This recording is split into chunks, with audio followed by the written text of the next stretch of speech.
In this video, why you're attracted to toxic relationships, Carl Jung, we're not just exploring relationships, we're diving into the patterns you've been trapped in for years. The ones that leave you asking, why does this keep happening to me? You're not broken, you're responding to wounds that were never healed. Today, you'll uncover the silent forces pulling you toward pain, disguised as love, and more importantly, how to break free. This is your turning point, because the moment you see the pattern, you can finally choose something better, something that loves you back. There's a moment that happens quietly, a moment after the arguments, the heartbreak or the ghosting, when you ask yourself, why do I keep ending up here? It doesn't feel like you're choosing this pain. You want love, safety, understanding. Yet again, you found yourself orbiting someone who hurts you, dismisses you, or leaves you emotionally starved. This pattern, it isn't random. Most people are taught to look at relationships through surface logic. You just picked the wrong person. You have bad luck. You need better standards. But that's not how the psyche works. What we attract, again and again, is not just about logic or conscious desire. It's about what's familiar. It's about what's unhealed. The truth is, we don't fall for people with our minds. We fall for them with our nervous systems, with our scars, with the blueprints etched into us long before we had language for them. From a psychological perspective, especially through the lens of Carl Jung and developmental trauma theory, what draws us to toxic partners is often rooted in something deeper than preference. It's rooted in unresolved inner wounds, particularly those formed in childhood, when our brains and bodies were first learning what love felt like. Imagine a child growing up in an environment where affection was inconsistent. Sometimes love was present, soft, and nurturing. Other times it vanished, replaced by coldness, criticism, or silence. That child learned very quickly, love is unstable, affection must be earned. My needs are too much. These messages don't disappear as we grow. They get buried, and they become the emotional rules we carry into adult relationships. These rules are subconscious. That's why you can want something different and still find yourself pulled toward the same kind of pain. You might say, but I didn't choose to be with someone emotionally unavailable. And consciously, you didn't. But somewhere inside, something old and scared and familiar recognized the emotional unavailability, not as danger, but as home. That's the wound speaking. The brain seeks safety in the familiar, even if that familiarity is painful. It prefers the known discomfort over the unknown peace. This is why many people feel strangely uncomfortable when they meet someone stable, present, and kind. It doesn't light up the nervous system in the same way. It feels foreign. It doesn't match the emotional language they were taught as children. Carl Jung referred to this as the shadow, those parts of ourselves we disown, hide, or push underground. When we suppress our unmet needs, our unexpressed grief, or our early emotional injuries, they don't disappear. They move into the unconscious and begin shaping our outer world. We project them onto partners. We seek completion through others who mirror our wounds. This is how the attraction happens, not just chemically or romantically, but psychologically. The toxic partner often reflects the emotional environment you've been unconsciously trying to resolve. You're not just looking for love, you're trying to fix what was broken. You're trying to rewrite the past. The irony is that in trying to correct that story, you re-enter the same you chase the same character, hoping for a different ending. But people aren't pages you can rewrite. They act from their own unconscious places, and if you're not aware of your own blueprint, you'll keep getting pulled back into the story you swore you'd never relive. So much of this isn't your fault. These patterns were formed long before you had words, but now you do. Now you have the power to name them, and in naming them, you begin to reclaim your choice. Awareness is the first step. Begin by asking, what did love feel like in my childhood? What emotions did I have to suppress to be accepted? Who did I have to become to be safe? These questions aren't meant to place blame, but to open the door to clarity. Because when you start to see that your adult relationship patterns aren't you being broken, but you reenacting old emotional choreography, something profound happens. Compassion is born. You begin to understand that you weren't weak for staying. You weren't foolish for loving someone who couldn't love you back. You were loyal to the blueprint. You were trying to resolve the unresolved. And now, you get to do something different. But the healing doesn't start by just choosing better. It starts by understanding what inside of you keeps choosing pain. Not because you enjoy suffering, but because at one point in your life, that pain was part of survival, part of belonging. Healing is about safety, and safety can feel uncomfortable when you've only ever known emotional turbulence. That's why the first healthy relationship you form won't be with another person. It will be with yourself, with your nervous system, with your younger self, with the parts of you that still flinch when kindness arrives, with the voice that whispers you don't deserve more, and the part of you strong enough to answer, I do. You're not addicted to toxicity. You're bonded to the familiar. And when you start healing your inner wounds, your attractions change. The pull toward chaos weakens. The craving for validation from those who harm you fades. And something quieter, steadier, more nourishing begins to feel like love. Because this time, there's a kind of magnetism we don't talk about enough. It doesn't show up in romantic movies or fairy tales. It's not about butterflies or chemistry or soulmates. It's the pull you feel towards someone who somehow brings out the very part of you that you try hardest to hide. Someone who activates your shame, your insecurity, your fear of being seen too deeply. And yet you can't seem to look away. This pull isn't just emotional, it's psychological. And Carl Jung understood it better than most. He believed that the people we are drawn to, especially the ones who stir something unsettling inside us, are often mirroring something we've buried within ourselves, something we haven't made peace with. Jung called this the shadow self. It's not evil, it's not something bad that needs to be exorcised. The shadow is simply the parts of you that you've disowned, the pieces you were told were unacceptable, too much, not enough, or shameful. These parts were cast into the unconscious, not because you're weak, but because at some point in your life, rejecting them felt necessary to survive, to be loved, or to stay safe. The problem is, what we bury doesn't vanish. It grows in the dark, and it starts choosing for us from underneath our awareness. When you meet someone who feels intoxicating, someone who activates both longing and anxiety, they might not just be triggering your attraction, they might be reflecting your shadow back to you. Let's say you were taught that being emotionally needy was wrong. You learned to suppress your vulnerability, to be the strong one, the low-maintenance partner. But somewhere deep inside, that need for tenderness never disappeared. It lives in your shadow. So now, when you meet someone who's emotionally unavailable or cold, that old need becomes inflamed. Not consciously, but through a kind of emotional memory. You chase them, not because they're good for you, but because they activate the part of you you've tried to bury. The part that still wants to be held. Or maybe you were shamed for being angry. You learned to be polite, agreeable, easy to love. But now, you're drawn to partners who express what you can't, who are explosive, dominant, even cruel. You resent them, but you're also hooked. Because they are expressing your shadow for you. This isn't about blame, it's about awareness. The people you feel magnetized toward aren't always good for you. They are often the ones who activate your unconscious wounds, your unmet needs, or the qualities you were taught to fear in yourself. It can feel like destiny, like fire, but what it really is your shadow recognizing itself in another person. The shadow is sneaky.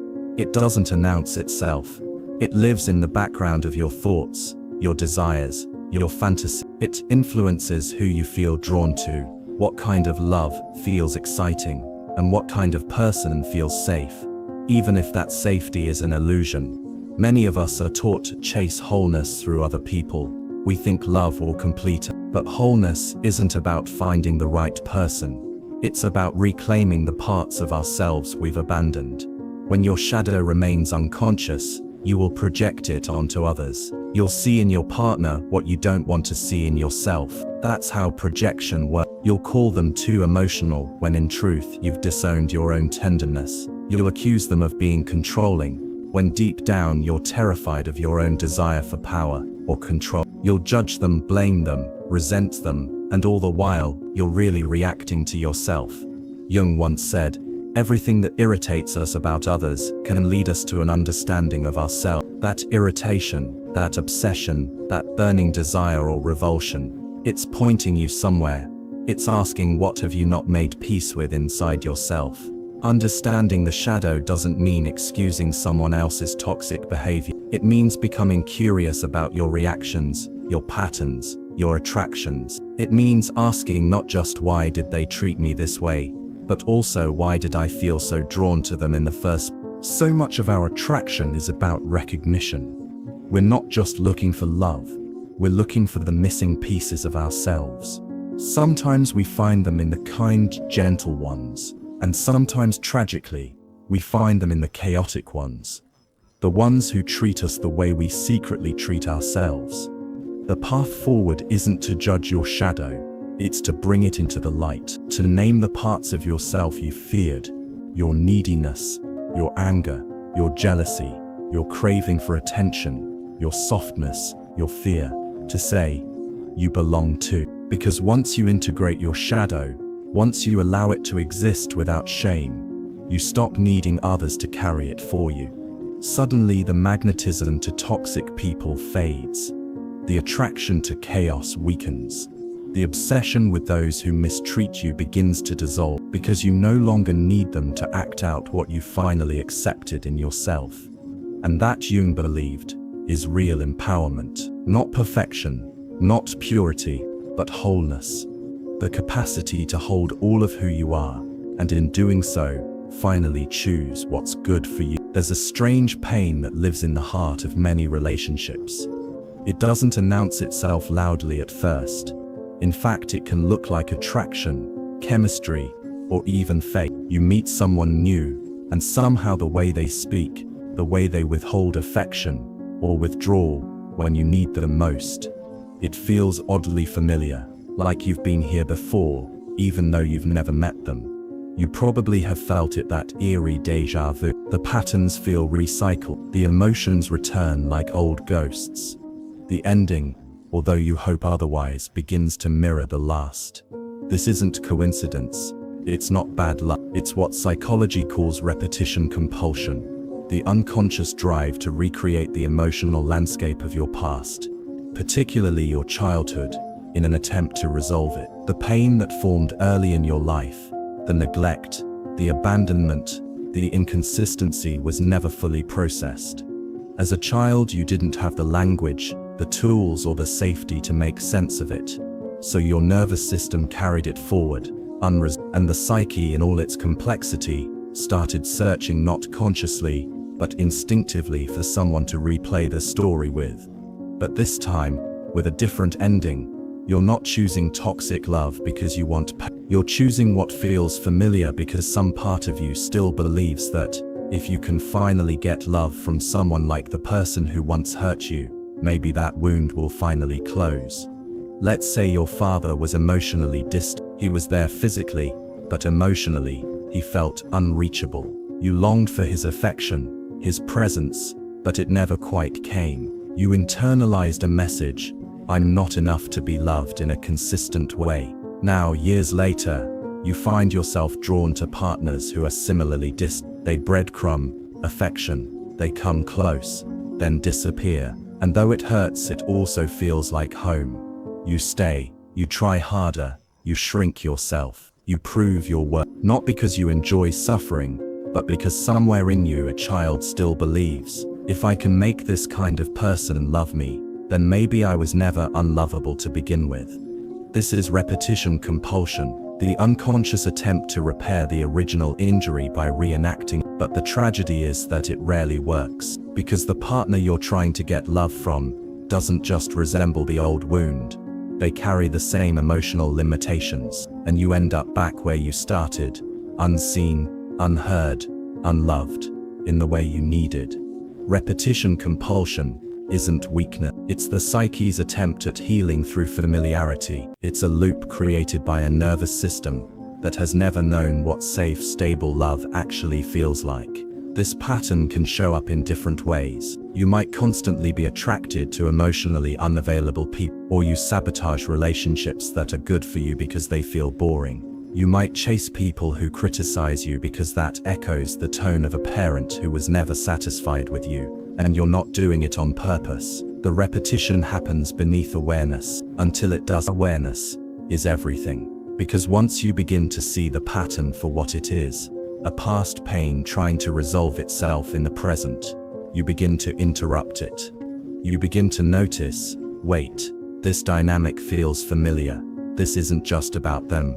This is about what's unresolved in me. It takes courage to admit that, because for many of us it means facing the truth. We've been loyal to our pain. We've been loyal to the version of ourselves who didn't get what they needed. And we've been trying to give that version a second chance through people who were never capable of giving it. It's heartbreaking, and it's free. When you recognize repetition compulsion, you start to make space between the trigger and the choice. You stop chasing love from those who can't give it. You stop sacrificing your worth for temporary connection. You stop confusing anxiety with chemistry. This doesn't mean the old pull disappears overnight. But now, you see it. You see the shape of the wound. You understand its origin, and understanding allows you to choose differently. Instead of reenacting the story, you start rewriting it. You learn to give yourself what you were once denied: safety, consistency, gentleness. And in doing so, you begin to crave those things in others, not chaos, not distance, not silence. That's when healing becomes possible. It starts not by running from the past, but by understanding how it's still alive inside you. How the child you once were is still influencing the partner you choose, the love you tolerate, the treatment you accept. And that child, they don't need another reenactment. They don't need another failed rewrite of the same story. They need you, your awareness, your protection, your decision to stop repeating and start nurturing. That's the work. Not fixing others, but breaking the loop. Not finding the perfect partner, but becoming the one who finally sees the pattern and says no more. Healing doesn't begin with a quote. It doesn't begin with a breakthrough conversation or a perfect relationship. It begins with something quieter, something most people overlook. It begins the moment you start noticing the places inside you that you normally avoid. The feelings you rush past, the reactions you justify, the behaviors you repeat and explain away.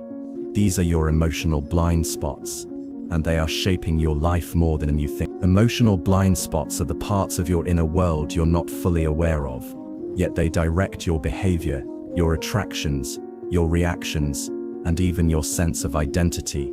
They live in the background. They formed early, usually through experiences where feeling certain emotions was unsafe, unwelcomed, or overwhelming. And so without even realizing it, you learn to shut those feelings out. Maybe it was sadness, maybe it was anger, maybe it was the raw need to be held, or seen, or loved. If those feelings were dismissed or punished when you were young, you learned how to numb them, suppress them, or deny that you even felt them at all. But those emotions didn't disappear, they became blind spots. Now, as an adult, those same emotions show up in unexpected ways. You might become emotionally distant in moments that require vulnerability, or you might lash out when something triggers a fear you never acknowledged. You might chase unavailable partners, not realizing it's because you still equate love with absence. And often, you won't see the deeper pattern, not because you're unwilling, but because the emotional mechanism driving it is still hidden from view. Carl Jung spoke often about integration, not perfection, not becoming someone entirely new, but integrating the parts of yourself that you've exiled, bringing the unconscious into consciousness, making the unseen seen. That's where real healing begins, not in becoming someone else, but in becoming whole. But integration takes courage, because it means sitting with feelings you once ran from. It means letting go of identities that once protected you. It means facing the discomfort of change and resisting the urge to slip back into old patterns just because they feel safe. Let's say you have a blind spot around abandonment. It's so old that you don't even know it's there. You tell yourself you're independent, you don't need anyone, you're strong. But underneath that strength is a fear that if you ever showed how much you really needed someone, they would leave. So instead, you overfunction. You never ask for help. You attract partners who take, but don't give. And you tell yourself it's fine until it isn't. Until the pain resurfaces. Until the loneliness grows. Bringing this blind spot into awareness means slowing down, paying attention to the subtle ache behind your independence, questioning the pride you feel in not needing anyone, sitting with the grief of all the times you did need someone, and they weren't there. This isn't about blaming the past. It's about understanding how the past still lives in you, because the parts of you that got left behind will keep trying to speak, not in words, but in patterns, in dreams, in nervous system responses, in the kind of love you accept, in the kind of person you tolerate. Integration is the process of listening to those parts, and listening requires presence. You can't integrate what you're too busy to feel. You can't heal what you refuse to name. Sometimes emotional blind spots are so familiar, they feel like personality traits. You say, I'm just anxious in relation, but maybe that anxiety is the language of a younger self who never felt safe. You say, I just have trust issues, but maybe you were never shown what trust feels like. These aren't flaws, they're protective mechanisms. But healing begins when you stop calling them permanent and start getting curious. Curiosity is the doorway to integration. Not judgment, not shame, just gentle notice. Why do I feel panicked when someone pulls away from me? Why do I freeze when someone gets too close? Why do I keep choosing what hurts? These questions aren't weaknesses, they're the beginning of sight. Because once you start seeing clearly, you can start choosing differently. Integration also means making space for paradox. You can be independent and still long for intimacy. You can be strong and still need support. You can love someone and still walk away because they can't meet you in the place you're growing into. The parts of you that feel contradictory are often the parts trying to reintegrate. You don't need to exile any piece of your humanity, you just need to bring them into balance. This is slow work. Some days it will feel like progress. Other days you'll fall back into the very patterns you swore you outgrew. That's okay. Integration isn't linear, it's layered, spiral-shaped. You revisit the same wounds, but each time with more awareness, more compassion, more tools. Over time, the emotional blind spots shrink. What once felt unconscious becomes familiar. You catch yourself in the moment, before you self-sabotage, before you chase what hurts, before you collapse into the role you no longer want to play. And that's what healing really is. Not the absence of pain, but the presence of choice. The ability to respond, instead of react, to recognize your inner landscape and meet it with care. You become less afraid of your emotions, less afraid of being seen, less afraid of yourself. That's integration. That's the beginning of freedom. We are not drawn to pain because we desire suffering. We are drawn to pain because it reflects something we haven't yet healed. What we call toxic relationships are often just echoes of emotional blueprints formed when we were too young to understand what love really meant. And without awareness, we keep returning to those echoes, hoping they will finally sing something new. Carl Jung taught us that the unconscious will rule our lives until we bring it into awareness and call it fate. That's what these relationships often feel like, fate. But they're not. They're patterns, and patterns can be broken.